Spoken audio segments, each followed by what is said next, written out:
Verso a verso. La palabra de Dios, el único alimento verdadero para su vida espiritual.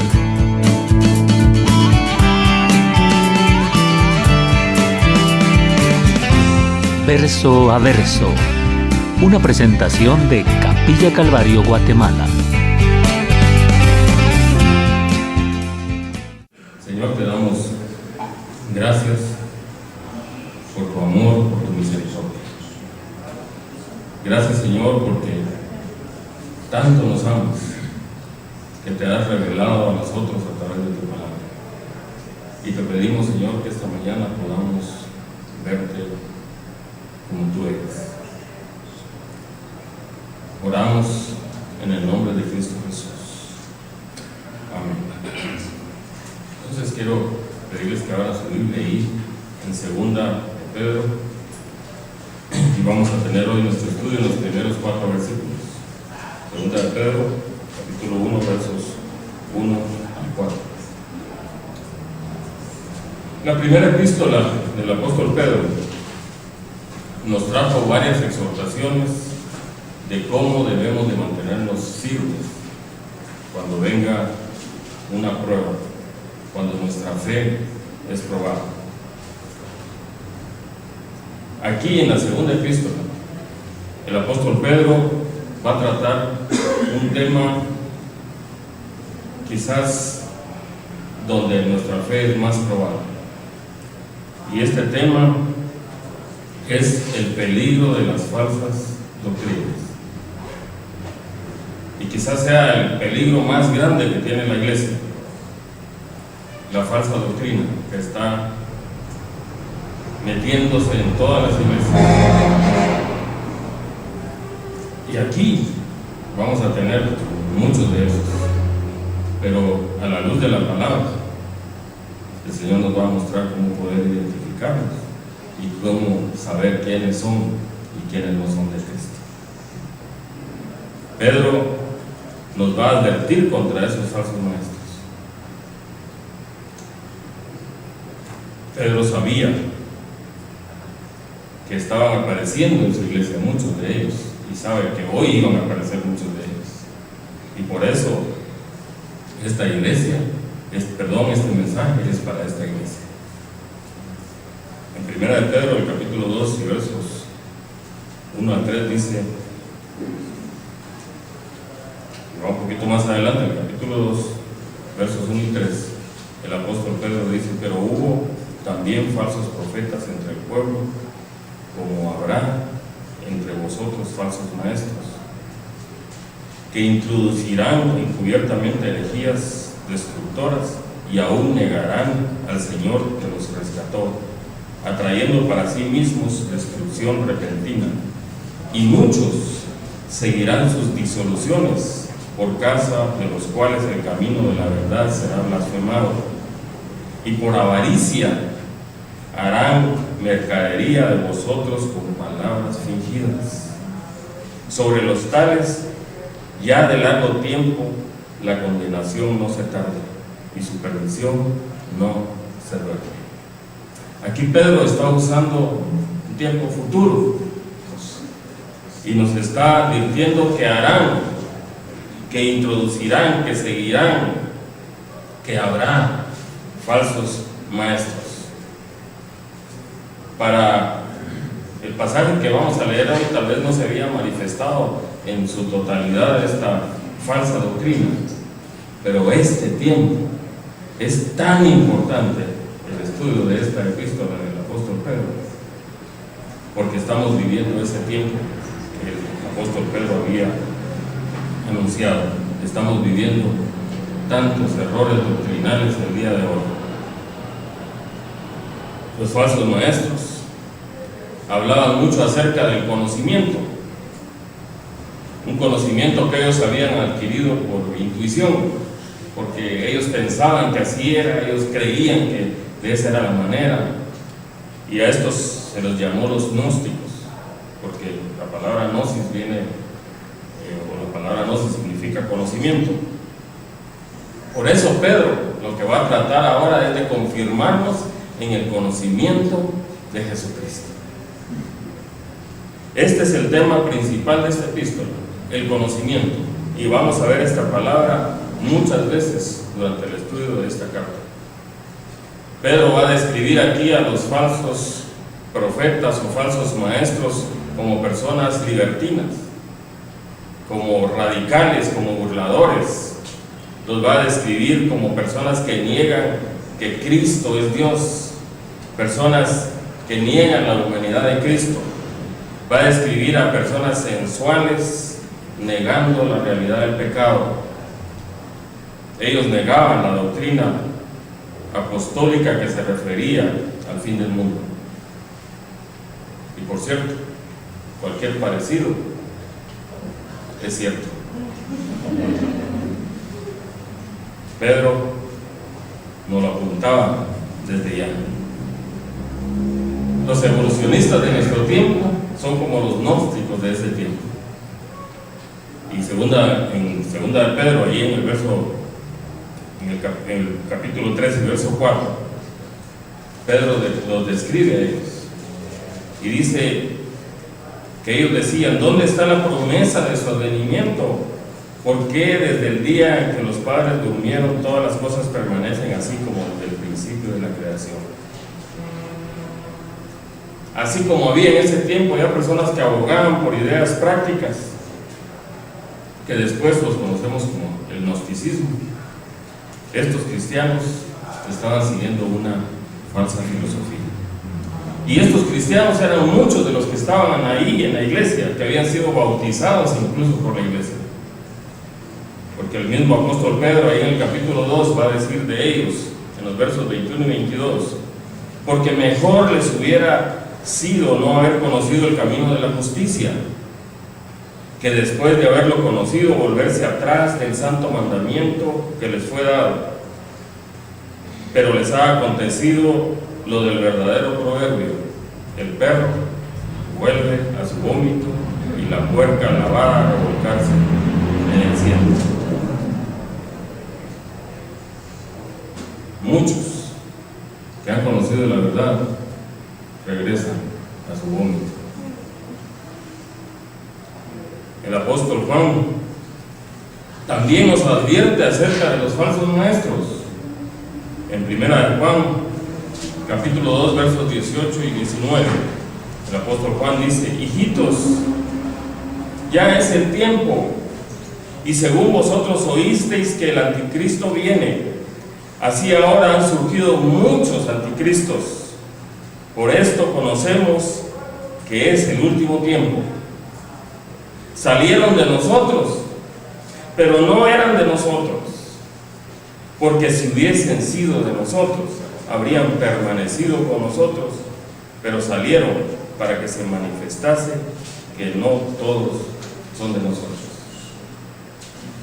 Pedro, por lo tanto, nos va a advertir que también ellos van a tener una destrucción, pero nos va a exhortar a nosotros, a la iglesia verdadera, a que no caigamos en esos errores que han caído estos malvados.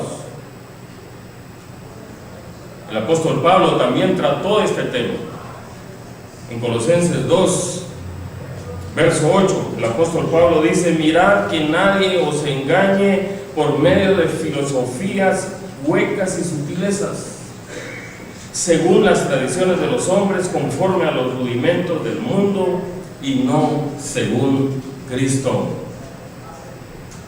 Y es que nosotros los cristianos estamos completos en Cristo. Al cristiano no nos falta ningún conocimiento, porque tenemos completo el conocimiento en Cristo Jesús. Y esta es la finalidad del apóstol Pedro. Hay muchas advertencias en toda la palabra del Señor acerca de esto. Por ejemplo, en Hechos 20, 29 al 31, el apóstol Pablo decía: porque yo sé que después de mi partida entrarán en medio de vosotros lobos rapaces que no perdonarán al rebaño, y de vosotros mismos se levantarán hombres que hablen cosas perversas para arrastrar así a los discípulos. Por tanto, velad, acordándoos que por 3 años de noche y de día no he cesado de amonestar con lágrimas a cada uno. El propósito de la iglesia es amonestar a las personas a que no se olviden que el único y verdadero conocimiento es Cristo. No hay otro conocimiento. Cualquier sutileza, cualquier cosa vacía, cualquier cosa hueca de un hombre no se puede comparar con Jesucristo. Entonces quiero que veamos cuál es el consejo del apóstol Pedro en estos primeros 4 versículos. Y para eso vamos a leer lo que dice la Escritura. Y quiero que le pongan mucha atención, porque Dios le va a hablar a su corazón. Dice la palabra del Señor así, segunda de Pedro, capítulo 1, versos 1 al 4. Simón Pedro, siervo y apóstol de Jesucristo, a los que habéis alcanzado por la justicia de nuestro Dios y Salvador Jesucristo, una fe igualmente preciosa que la nuestra.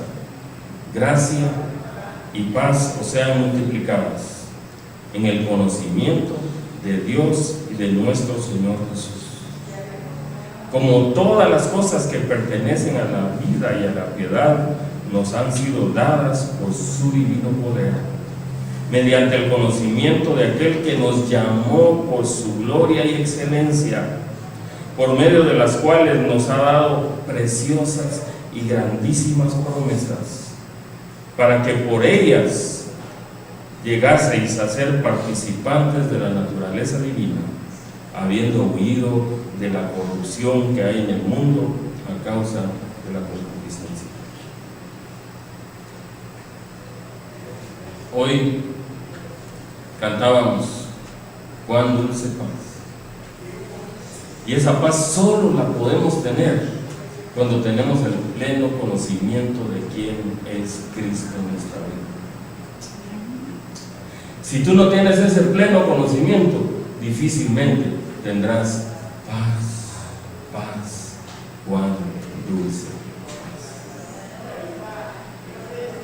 En la mente del apóstol Pedro, quizás este es uno de los pasajes más trascendentes de toda la Escritura.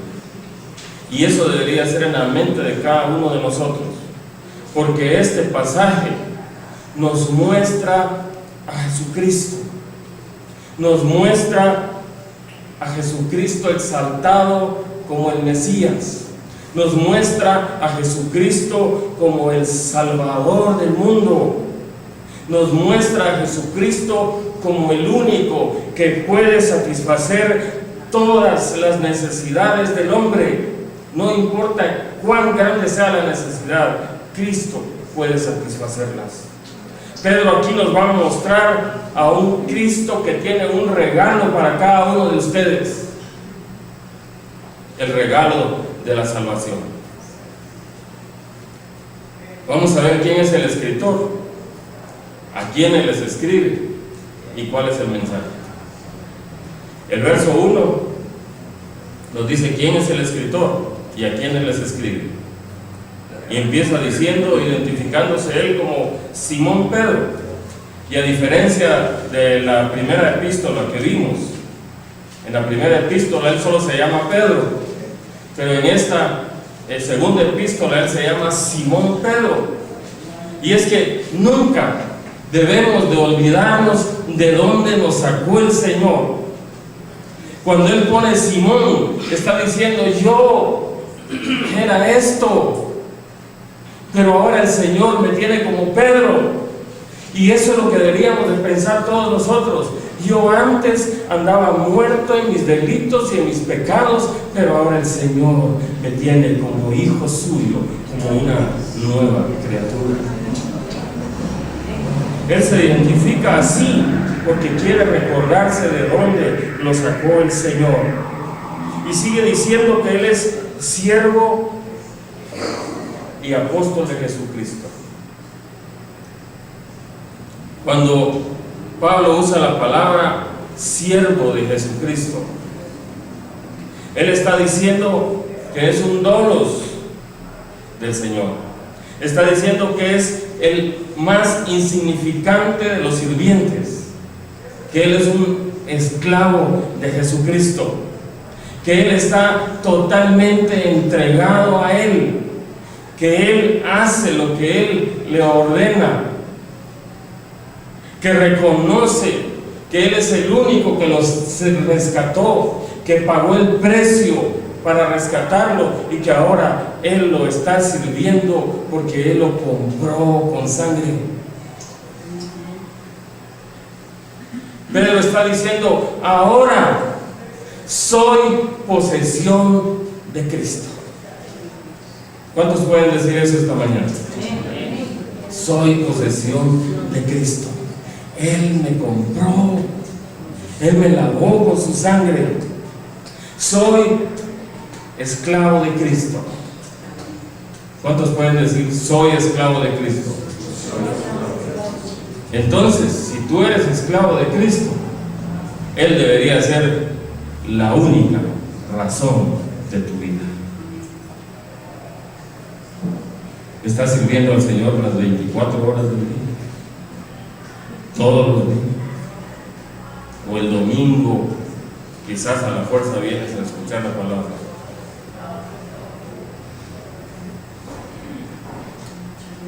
El apóstol Pablo también decía que él era un esclavo de Jesucristo.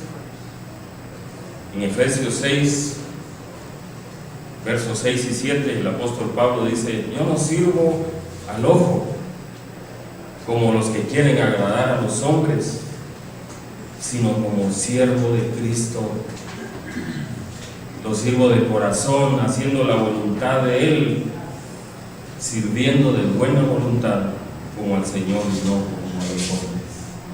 Y es que ese es un verdadero esclavo de Cristo, el que viene y lo sirve, pero no para que lo miren, para que no vean: ah, qué lindo canta, qué lindo predica, qué lindo sirve, ah, el hermanito. No, usted está sirviendo a Cristo para que vean a Cristo. Usted se pone de alfombra de Cristo para que Cristo pase y Él sea el alabado, el bendecido, el adorado. Por eso cantábamos hoy en la mañana: te alabaré, porque Él es el único digno de adoración y de honra. En segundo lugar, el apóstol Pedro dice: yo soy apóstol de Jesucristo. Y la palabra que está usando aquí Pedro para apóstol es apóstolos, que significa que es una persona que fue enviada, una persona que irradia a la otra persona, que es un embajador, que es un representante, que es alguien que representa a la otra persona.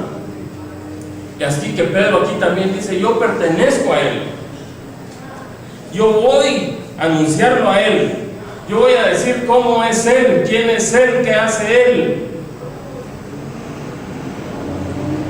Y Él me ha dado la autoridad para que yo vaya.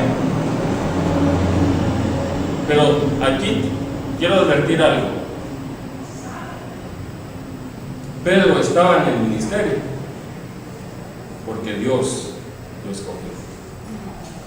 Ninguno puede ir a representar a Guatemala como embajador a otro país y decir: miren, yo vengo aquí porque quiero representar a Guatemala.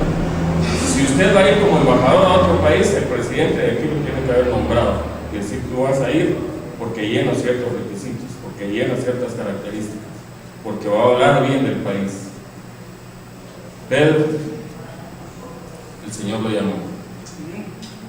En Lucas 5, versos 27 y 28, dice la palabra del Señor: después de estas cosas salió y vio a un publicano llamado Leví sentado al banco de los tribunos públicos y le dijo: sígueme. ¿Y qué dice? Y dejándolo todo, se levantó y le siguió. Pedro es un apóstol, es un ministro del Evangelio solamente por una razón: fue llamado. Pedro escuchó la voz de Dios, recibió el llamado y lo dejó todo. Yo sé que aquí hay muchos que han dejado todo por seguir al Señor. Dios lo llamó. Aquí hay una cosa emocionante del Señor, que el Señor no quiere forzarte. Él te llama y espera que tú respondas. Dios, con todo su poder, pudo haber agarrado a Pedro y decirle: Pedro, vas a ser mi esclavo. ¿Y quién se puede oponer a ese poder? Pero sin embargo le dijo: Pedro, ¿quieres seguir? El apóstol, por lo tanto, fue llamado por el Señor y fue a servirlo por voluntad propia. Este es el escritor de esta segunda epístola, el apóstol Pedro. Y veamos a quién les escribe. Y vamos a ver que no es a ninguna iglesia en particular, no ha dirigido, no digan ustedes: no, eso Pedro se lo escribió a la iglesia de Roma, Pedro se lo escribió a la iglesia de Babilonia. No, a los que les escribe Pedro dice: a los que habéis alcanzado por la justicia de nuestro Dios y Salvador Jesucristo una fe igualmente preciosa que la nuestra. ¿Cuántos han alcanzado esa fe esta mañana? ¿Cuántos creen que el Señor es su Salvador? Amén. Pues para ustedes es esta carta, para ustedes viene esta exhortación. Pedro está diciendo: Jesús es el que nos llamó a seguirle, y si nosotros lo seguimos es porque creemos en Él. Esa fe que nosotros tenemos, dice Pedro, que es igualmente preciosa que la nuestra. Y cuando Pedro dice eso, está diciendo, cuando dice preciosa, está diciendo que es una fe que no tiene un precio calculable, que nadie puede comparar el precio de esa fe que nosotros tenemos. Es una fe que nos conduce a la presencia de Dios. Y esa misma fe que le dio al apóstol Pedro es la que le ha dado el Señor a cada uno de nosotros. O sea, no podemos decir: es que Pedro, porque era Pedro. A Pablo, no, Pablo. ¿Cuántos no conocemos a Pablo? No, esta fe es igual a la de Pedro. Esta fe que nosotros tenemos es igual a la de Juan, es igual a la de Pablo, es igual a la de todos los apóstoles. Ustedes tienen la dicha de tener la misma fe que tuvieron los apóstoles. Y la palabra que está usando aquí para preciosa es una palabra poco común. Es una palabra que está compuesta por dos palabras: isos, que significa igual, y la palabra time, que significa honor. Lo que Pedro está diciendo: ustedes tienen el mismo honor que nosotros, ustedes tienen la misma fe que nosotros. A ustedes les estoy escribiendo. Dios te ama como amó a Pedro, como ama a Pedro. Por tanto, con esto Pedro nos está diciendo: el Señor no hace acepción de personas. Para Él no es Pedro más que el otro. Para Él, Pedro no es el infalible. Pedro no es al que hay que rendirle pleitesía. Pedro no es al que hay que irle a besar la mano.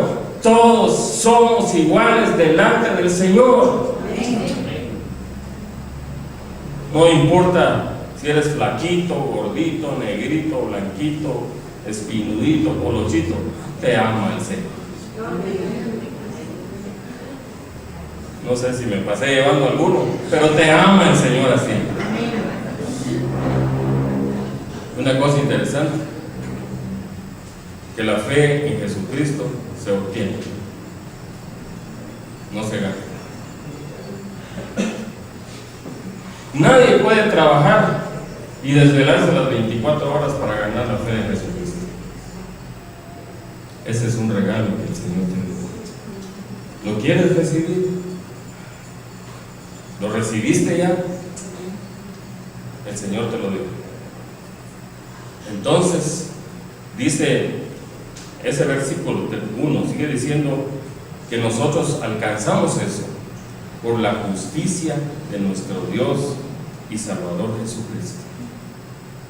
Por la justicia de Dios alcanzamos esa fe tan preciosa. ¿Y qué es la justicia de Dios? Simplemente la gracia.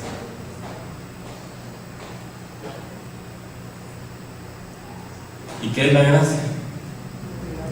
Un favor que no merecíamos, pero el Señor lo hizo por ti. El apóstol Pablo decía en 2 Corintios 5:21, al que no conoció pecado, por nosotros lo hizo pecado, para que nosotros fuésemos hechos justicia delante de Dios. La justicia de Dios significa que el Señor Jesucristo cargó con tus pecados. Todo lo malo que tú hacías, todas las cosas que no le agradaban a Dios, Él se las echó al hombro y dijo: yo pago por ti. Esa es la justicia de Dios, que tú merecías pagar la pena del pecado, pero Él pagó por ti.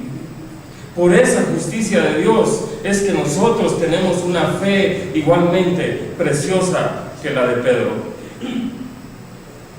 Dios ya no cuenta tus pecados pasados.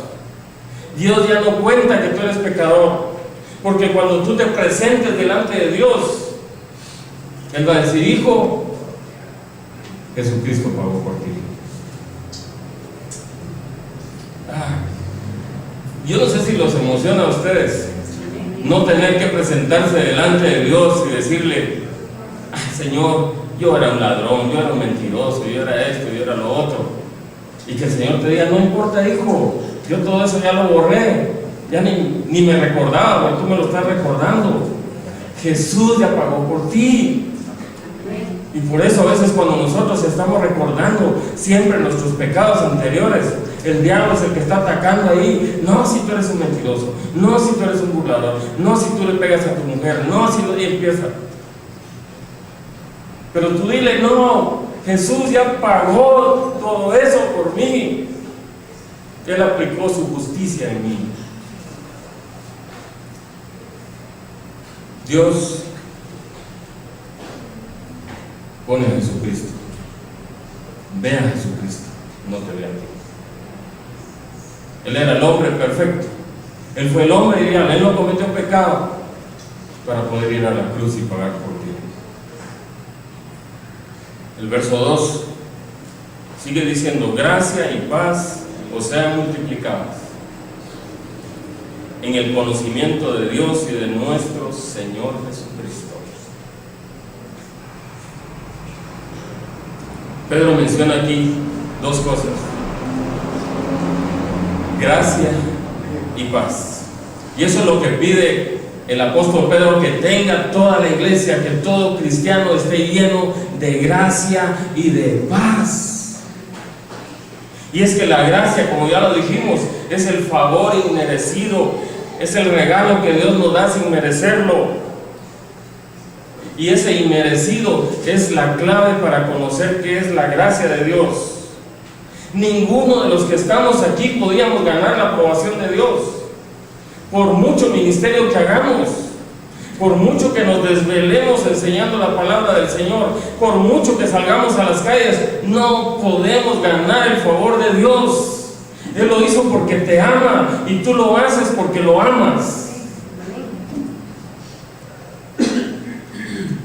Solo solo Jesucristo es el único hombre perfecto. Solo Él podía presentarse delante de Dios como el hombre que no tiene pecado. Todos nosotros rechazábamos a Dios, hablábamos mal del Señor, lo negábamos, desobedecíamos, renegábamos, ignorábamos a Dios, maldecíamos a Dios. Lo único que merecíamos era la muerte. Pero Pedro está diciendo: sean llenos de gracia, que la gracia del Señor los inunde, que todos los favores de Dios caigan sobre ustedes. ¡Qué rico! Eso es lo que está pidiendo Pedro. Y paz, paz, significa que tú estás pegado al Señor, que tú estás unido con el Señor. Pedro está diciendo: yo pido que ustedes estén pegados, que ustedes estén unidos, que ustedes estén metidos, que estén entrelazados con el Señor. Porque la persona que tiene paz está segura que Dios lo va a guardar. La persona que tiene paz es aquella persona que está segura que Dios va a proveer, que Dios lo va a fortalecer, que Dios lo va a guiar. Es aquella persona que está convencida que Dios lo va a sostener, que Dios lo va a librar, que Dios lo va a levantar. Solo esa paz de Dios te puede dar ese conocimiento. Si tú no tienes la paz de Dios, vas a estar siempre pensando: ¿y ahora qué va a pasar conmigo? ¿De dónde voy a tener plata para la próxima semana? ¿Cómo voy a solucionar este problema? Pero Dios dice: echen todas sus cargas sobre mí, que yo tengo cuidado de ustedes. Cuando nosotros logramos tener esa paz de Dios, es cuando nosotros sabemos que tenemos un Dios, un Padre que cuida de nosotros. Paz, paz, cuán dulce. Pero había una estrofa ahí, no, voy a leerla, ya me la quitaron.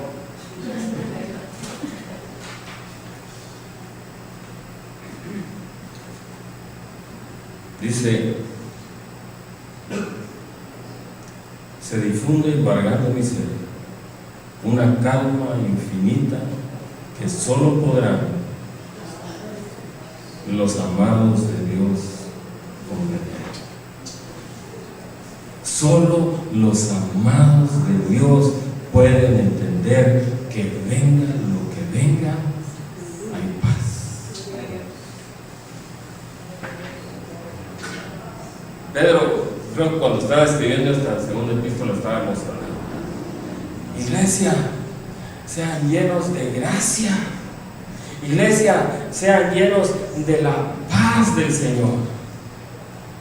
Jesús mismo dijo estas palabras: mi paz os dejo, mi paz os doy. Yo no os la doy como el mundo la da. No se turbe vuestro corazón ni tenga miedo. Aunque hoy no tengas plata, el Señor cuidará de ti. Aunque hoy estés metido en la situación más difícil, el Señor te levantará.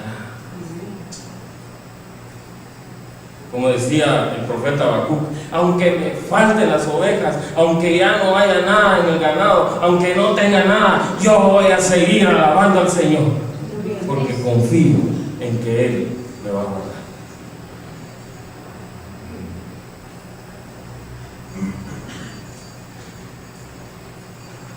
El apóstol Pablo, allá en Romanos 8:6, nos dice qué debemos de hacer para obtener esa paz. Dice: porque ocuparse de la carne es muerte, pero ocuparse del Espíritu es vida y paz.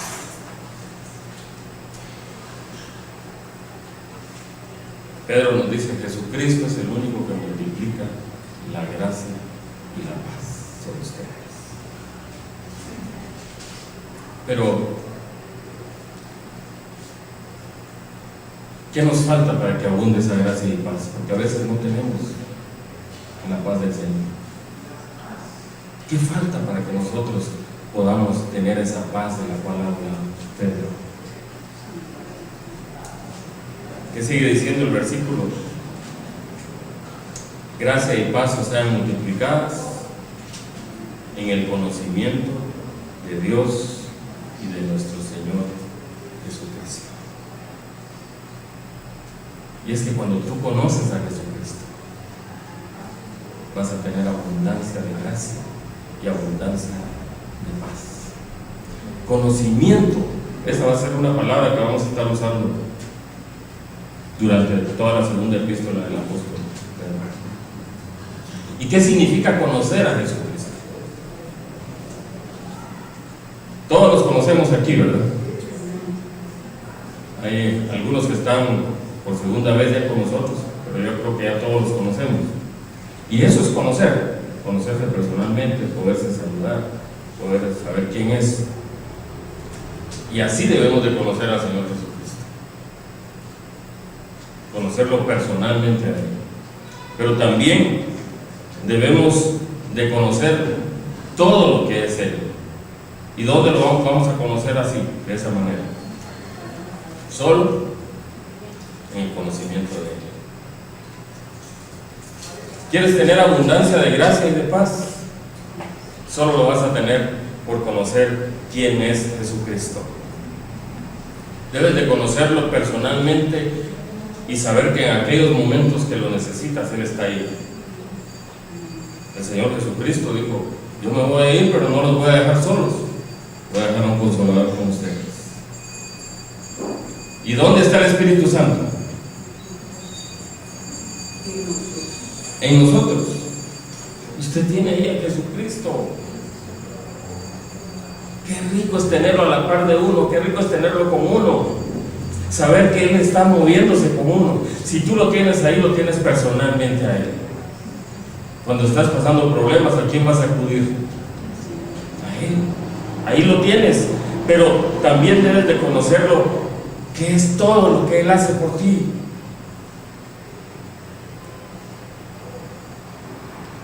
En Juan 17:3 dice el Señor Jesucristo: y esta es la vida eterna, que te conozcan a ti, el único Dios verdadero, y a Jesucristo, a quien has enviado. Ahí está el secreto. Conozcan a Dios y a Jesucristo y tendrán vida eterna. Pero muchos andan por ahí anunciando que tienen vida eterna, pero no conocen a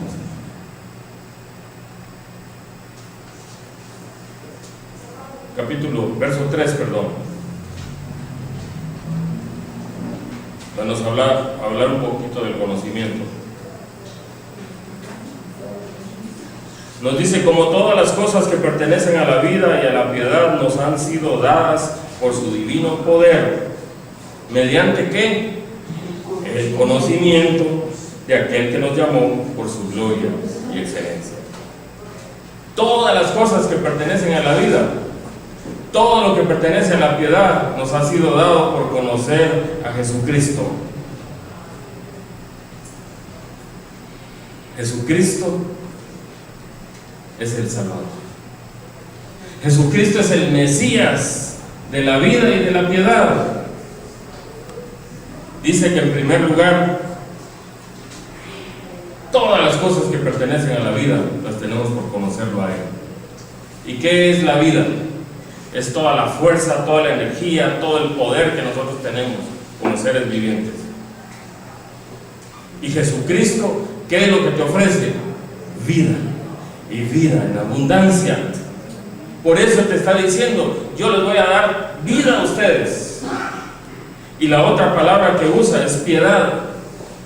Mira, esta palabra me emocionó cuando leía el significado de la Real Academia Española. Y se los voy a leer 2 veces para que ustedes me digan qué ven en esta palabra piedad. Significa virtud que inspira por el amor a Dios, tierna devoción a las cosas santas. Por el amor al prójimo, actos de amor y compasión. Piedad significa virtud que inspira por el amor a Dios, tierna devoción a las cosas santas. Por el amor al prójimo, actos de amor y compasión. Amarás al Señor con todo tu corazón, con toda tu fuerza, con toda tu mente, y a tu prójimo como a tu mismo. El Señor nos dice: ustedes van a estar llenos de vida. Ustedes tienen vida y vida eterna, pero también van a tener todo el amor que ustedes necesiten para amar a Dios y para amar al prójimo. Eso es lo que significa piedad. Van a estar llenos de vida y y llenos de amor por Dios y por los hombres. Dios quiere que cada uno de nosotros vivamos como si Él estuviera aquí en la tierra. Recordemos, todos nosotros somos apóstoles de Jesucristo, somos enviados a representarlo a Él. ¿Y cómo lo vamos a representar? Siendo piadosos.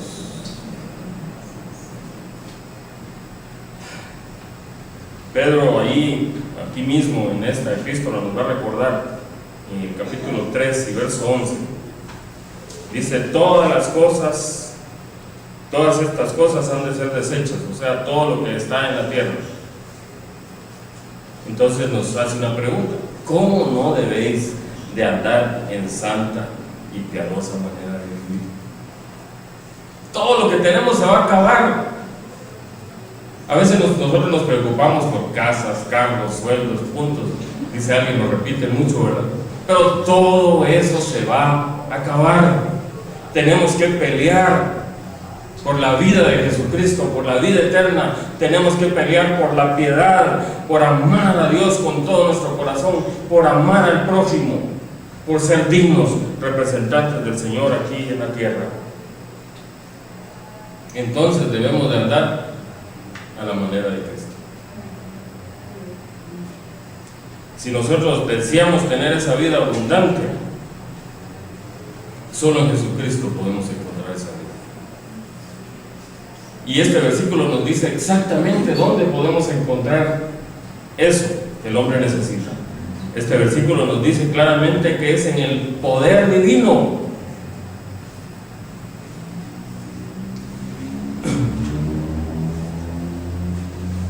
Vamos en el verso 3. Dice que como todas las cosas que pertenecen a la vida y a la piedad nos han sido dadas por su poder divino, mediante el conocimiento de aquel que nos llamó, por el conocimiento de Cristo. Esa es la única manera en que nosotros vamos a lograr tener vida y piedad. Pero Dios nos va a dar ese poder para que nosotros lo conozcamos también. Cuando usted no entienda algo de la palabra, dígale: Señor, dame sabiduría. Y vuelvo a leer.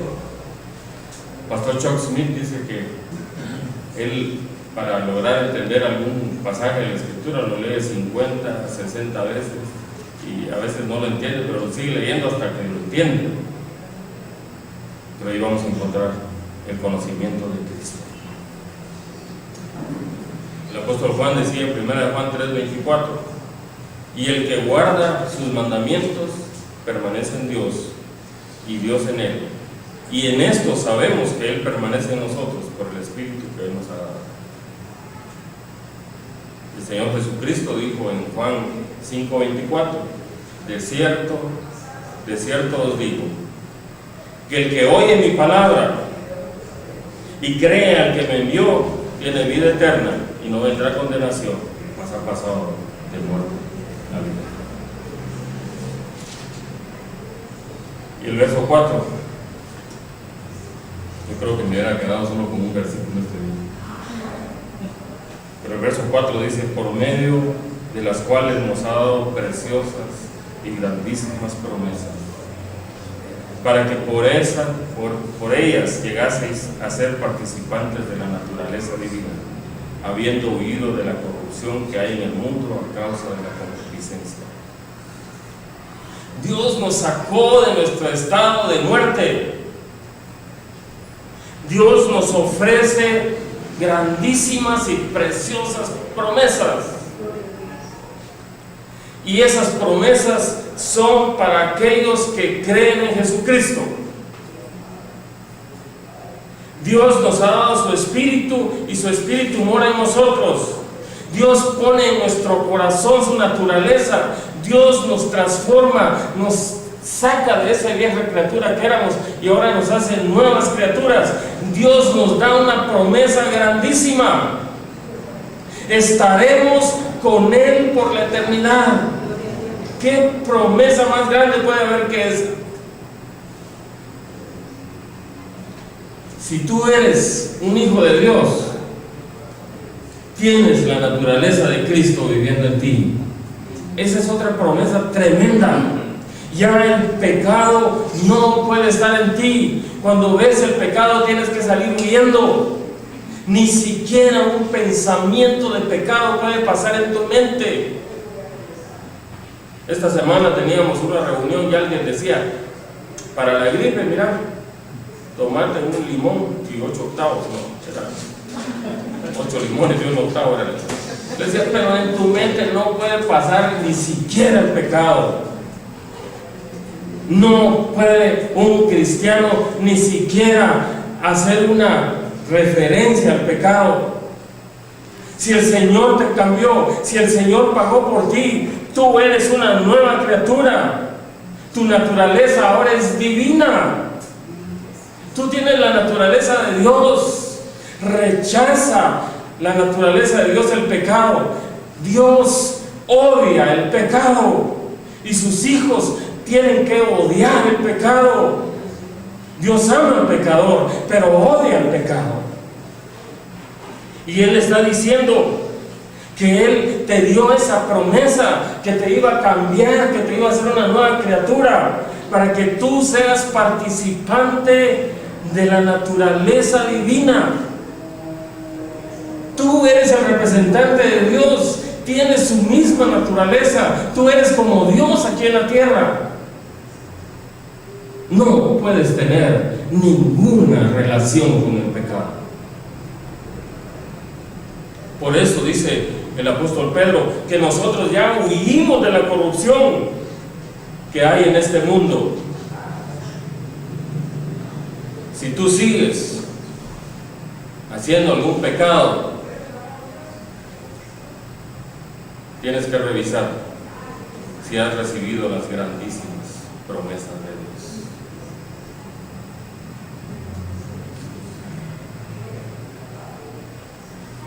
Voy a terminar con esto que está en 1 de Juan, capítulo 5, verso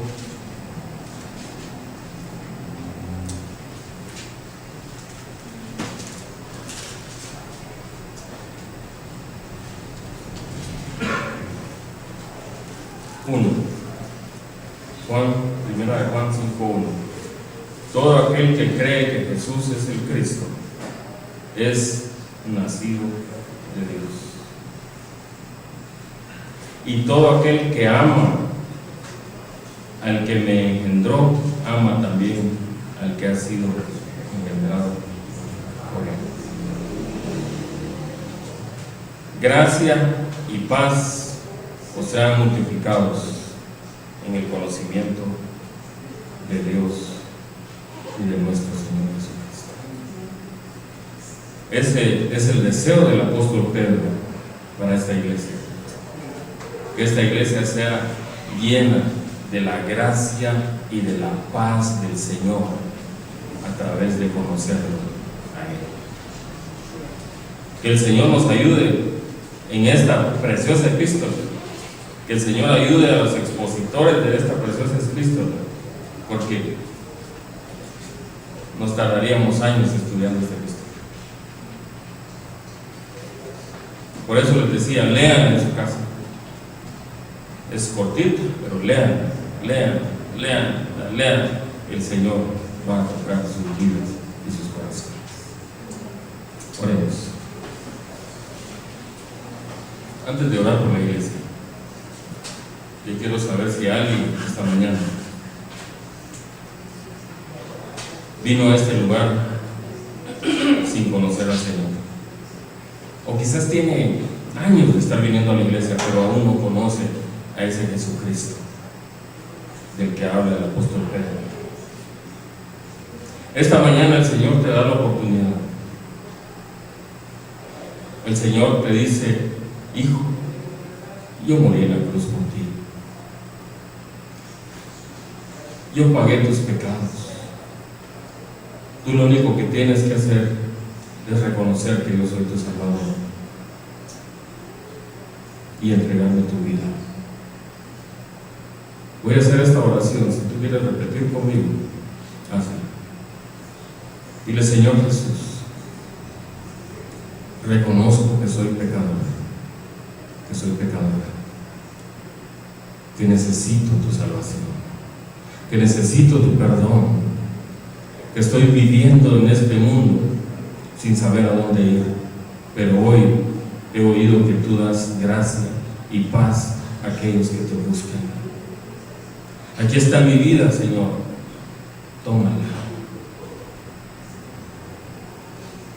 ¿Oraste conmigo esta oración? Levanta tu mano, déjamelo saber, vamos, queremos orar por ti. El Señor te bendice, está viendo tu mano. El Señor te bendice. Él ve tu mano. ¿Alguien más? Mira, quizás esta sea la última oportunidad de tu vida. Esta semana tuvimos una situación difícil para la familia Brown. A las 6 de la tarde estaban hablando con el papá, a las 7 de la noche lo llaman que había muerto.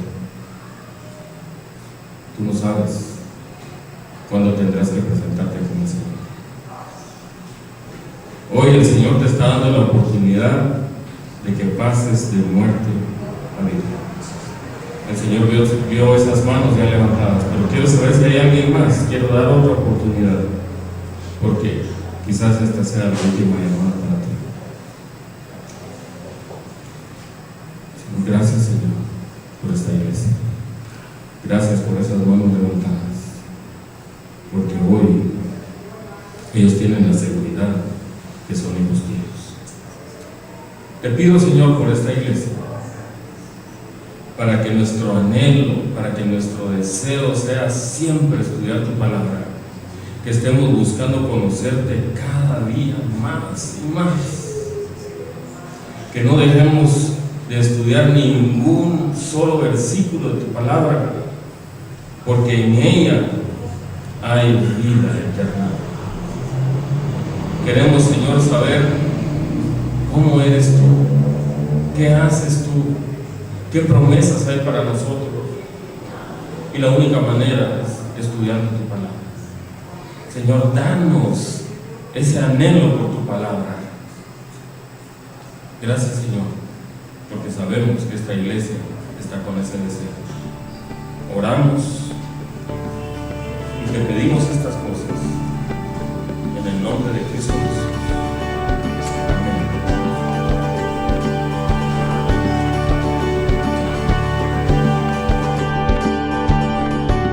Capilla Calvario Guatemala presentó Verso a Verso. La palabra de Dios, el único alimento verdadero para su vida espiritual. Verso a verso, su vida crecerá en el conocimiento del Dios verdadero. Una presentación de Capilla Calvario Guatemala.